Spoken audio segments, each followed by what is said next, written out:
We're on. Good afternoon, everyone. Welcome. Thank you for coming along. So my name's Angus Swainson from MetService, and I grew up in Somerset in the southwest of England, which is not dissimilar to the Waikato, and so I'm fairly familiar with what it means to be growing up in dairy country. I'm the General Manager of Media for MetService, and today I'm here to talk about our partnership with Bloomsky. We're a state-owned enterprise, and for those of you that don't know what that means, because there have been some questions to me over the last couple of days, it means we're a commercial company, but we have one shareholder, and that's the New Zealand government.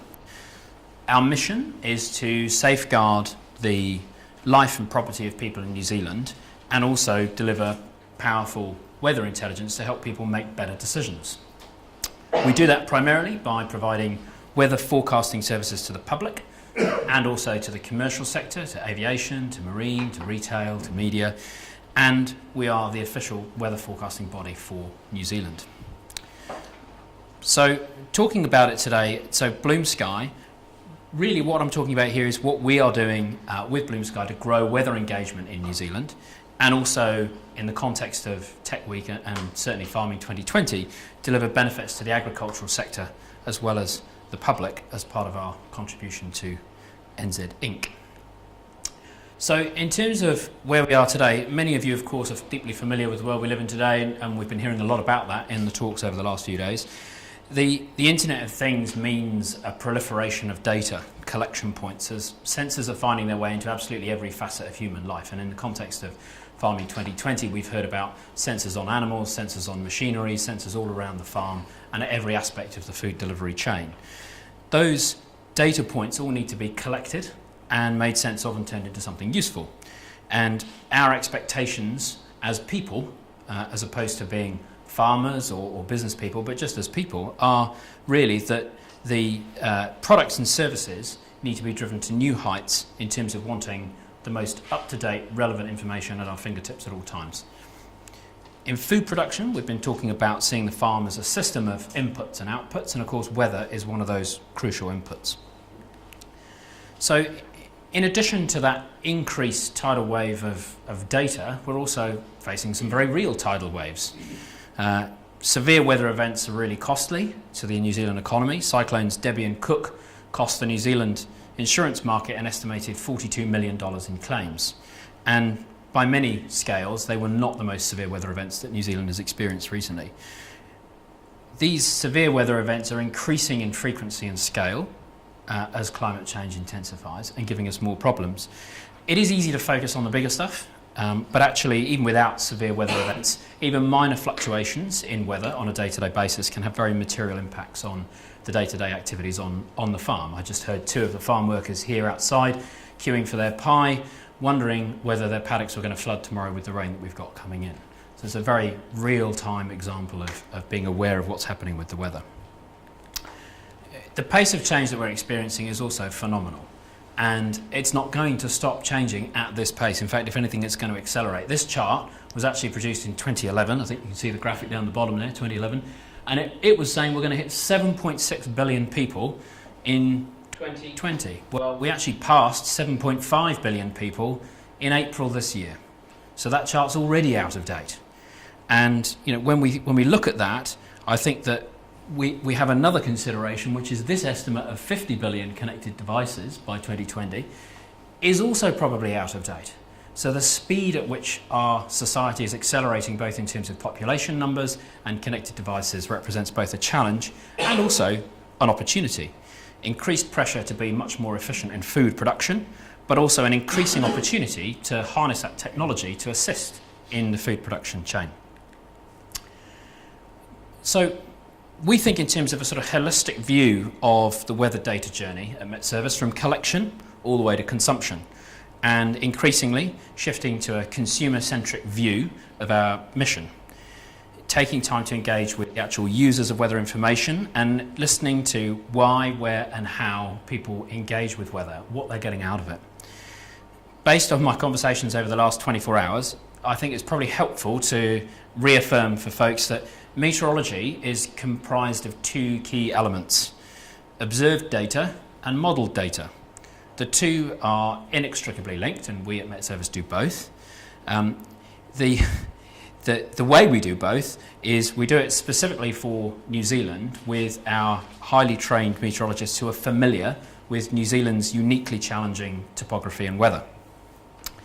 Having a reliable observing network, and this is the link to obviously Bloomsky equipment, which is part of the observing network that we're talking about here, but having a reliable observing network is an essential part of accurate forecasting and delivering weather intelligence. So traditional networks start with pretty high-end equipment. So that's actually a satellite receiver on top of our building in Wellington, but radars and satellite equipment that cost millions of dollars are an essential part of that data gathering ecosystem. Lower down the scale, we have automated weather stations like this one. This is actually a New Zealand Transport Agency station at the top of the Leith Saddle, which, for those that don't know, the South Island is just north of Dunedin on State Highway 1, and it's an essential part of monitoring those road conditions at high altitude. It's expensive, high-tech equipment, and it requires a lot of expensive connectivity to get the information back to us in a usable form. Then you have smaller units, and there are several on this farm already, that are available to the individual to buy a variety of price points. This example is a Davis Instruments Vantage View. That's the kit that you buy as one unit for about $800. But if you want to analyse the data, you then have to buy software that you install on your computer. And if you want to upload that information to the internet, you're going to have to know a little bit about writing APIs and communicating using them. And then finally, the tried and trusted just look out the window, which has a lot of value in terms of understanding what's happening to the environment around you. We are really firm believers in partnering, and we believe our contribution to NZ Inc. is really maximised by creating a vibrant and complementary ecosystem of strong partners, all working together for mutual benefit. We have worked really hard to partner with the best of local and international technology and science to drive forward our capability. We think we've got a tremendous opportunity in New Zealand to work together to create some truly world-beating difference. We don't compete on a local stage anymore, and we need to see our place in the world and leverage the best of what we have. And we need to work together to unleash that potential, not just in weather. Amazing access to the sorts of people we've had here this week and we'll have tomorrow, to the stakeholders, to the public. I think it's a great Kiwi strength in how we can pull those people together and test and try out new things quickly and safely and effectively. And that's really where our partnership with Bloomsky comes in, and here they all are.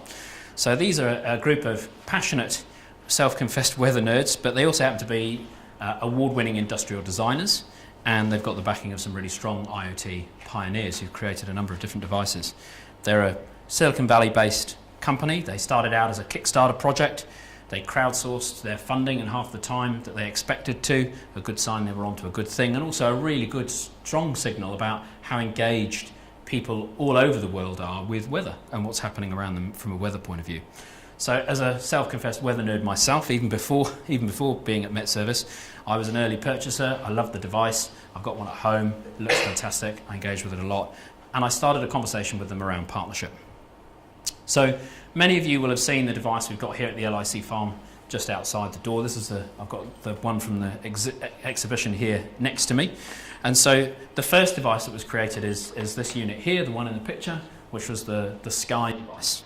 So it's a smart weather camera. It's solar powered, as you can see. It's got its own solar cell there. It is Wi-Fi connected, and it measures pressure, humidity, dew point, temperature. And it takes an image of the sky every 5 minutes using a 170-degree wide-angle lens. And as I've pointed out to quite a few people today, yes, that means you have to be careful where you point it. And our recommendations are pointed at the sky, because that's really what you want to be taking a picture of, not what's happening in your garden. So you buy it, you power it up, you connect it to your Wi-Fi, you download the free Bloomsky app, and you connect it, and it all takes a matter of minutes. And that's really one of the USPs, is that it's incredibly easy to set up. And just chatting with Gemma, the research assistant here on the farm, she said it was far and away the easiest weather station to set up out of all the kit they have here, which is a really big positive. So having done that, you then have weather at your fingertips. So here is just an image of the app. And through the app, you can see all that real-time information for your smart weather station. This device here is the partner device that comes with it. This is the Storm. That measures wind speed, wind direction, accumulated precipitation and rate of precipitation. And both sets of data are feeding back into the app through the Wi-Fi connection in real time. So you get to see real-time weather information for where you've put your device. You also get to share that easily through social media, and you can use the community aspect of the Bloomsky weather community to look at images from all around the world. So that's over 7,000 cameras in over 100 countries and regions around the world already, and they only launched about 18 months, 2 years ago. So soon there will be MetService forecast data inside the app. So this data at the moment doesn't come from MetService. This image obviously in Fahrenheit for our North American audience. Celsius, you can change it to Celsius for New Zealand audience. This will soon have MetService forecast data in it. And you also get to access online through a dashboard all of the historic data for your device. And really that's, in the case of the farming community, where we're working closely with Bloomsky and with our partner Aggregate around how we can use that historic data from a benchmarking point of view within an individual farm where there are multiple stations, but then also across regions and indeed up and down the country and even internationally around creating data products that are going to provide greater agricultural related insights. It's also about building an emotional connection though with the data and the output, and our overwhelming response has been, apart from the fact they look great, the camera really does produce a unique view of the sky, and it really does hook people in to what's going on around the world, but also where it's your camera to that view of what's happening in your backyard. Each of those images generated every 5 minutes over the day are then compiled into a time-lapse video at the end of the day, and you can go and see the historic time-lapse video from your machine wherever you are. So how have we started? Well, we started with a pilot project in Auckland to bring the devices to New Zealand. So why Auckland? Well, the deployment here in Auckland is really based around the unique geography. So I'm going to ask the question. I don't know whether anybody can answer. Kevin, you're not allowed to answer because you know the answer. How many microclimates do you think there are in Auckland? And you're seeing Auckland on the map, so it's all of that area. Anyone have a guess? 36. 36? A dozen? Bang in the middle, 27. So there are 27 defined microclimates within Auckland based on our meteorologists, and that means forecasting for Auckland is frankly quite tricky. There's a huge amount of water, you've got mountain ranges, you've got volcanoes, and you've got a very narrow isthmus of land there. And as a result, it means when we provide one forecast for Auckland, there are plenty of people in Auckland who go, that's not my forecast, right? So we want to solve that problem, and Bloomsky is part of our route to solving that problem. We already have 51 of these devices installed across Auckland. We're just releasing the second wave of devices this week, which will be another 50 devices installed across Auckland, which is helping us build a really granular picture of all of those different microclimates and what's happening from a meteorology point of view. And it's getting a whole new set of people engaged with weather in a way that they haven't been before, even on Great Barrier Island. So connectivity is currently through a Wi-Fi connection to your home or farm office router, but we are exploring with Bloomsky other options for connectivity. So we have been having conversations around NB-IoT, around LoRa, around Sigfox, around cellular connectivity, and the key driver here is making sure that we can try and keep the device price with Bloomsky at a really low price, because the accessibility is a key feature of these devices. We don't want them to cost as much as your devices that I showed you earlier, so that higher price point. So in this instance, there isn't a Wi-Fi signal on Great Barrier Island, but our thanks to Dave from Orewa, who is very enterprising, and he has set up our first device on Great Barrier Island using a cellular Wi-Fi hotspot of his own engineering, which is just fantastic. So that, as you can see, was taken off just the other day, that image of Great Barrier Island. So this is the device ecosystem then in terms of Sky and Storm. These are the prices that the devices are going to be made available at, and we're working in particular with Aggregate to deploy a number of devices to participants who are already in the Aggregate portal program, and there'll be more to follow on that in due course from Tim at Aggregate. But we're also really excited to be the exclusive distributor for these products in New Zealand, and we will be working towards a full consumer launch of these devices in July. So We already have an expression of interest page available, and I'll show you that in a little bit later. The special introductory price for the Sky unit there, $399, that will be for a limited period of time to drive uptake around the consumer launch, and then we'll revert to the standard pricing. So they look good, but do they work? Obvious question. Well, we think they work really, really well. So we have had the devices in our meteorological instruments enclosure in Kelburn, which is managed by Kevin here, who looks after our entire observing network. And we've been benchmarking these devices against our own high-end equipment. And in terms of pressure, humidity, and temperature, you look at those three charts, it looks like pretty much there's one line on those charts, and that's because they measure up really, really well with our high-end equipment. We have some more tweaking and calibration to do around precipitation. It measures up reasonably well, and we're still working through the wind measurement comparables to get that working as well. So the value proposition really around the farming sector and what we're doing here at Farming 2020 is getting that real-time data view on any device of as many of these devices as they may have around the farm in their hands. So that's the kind of the real-time nowcasting aspect of it. But then there's also that historic data angle and being able to see all of that historical data from wherever those devices are located.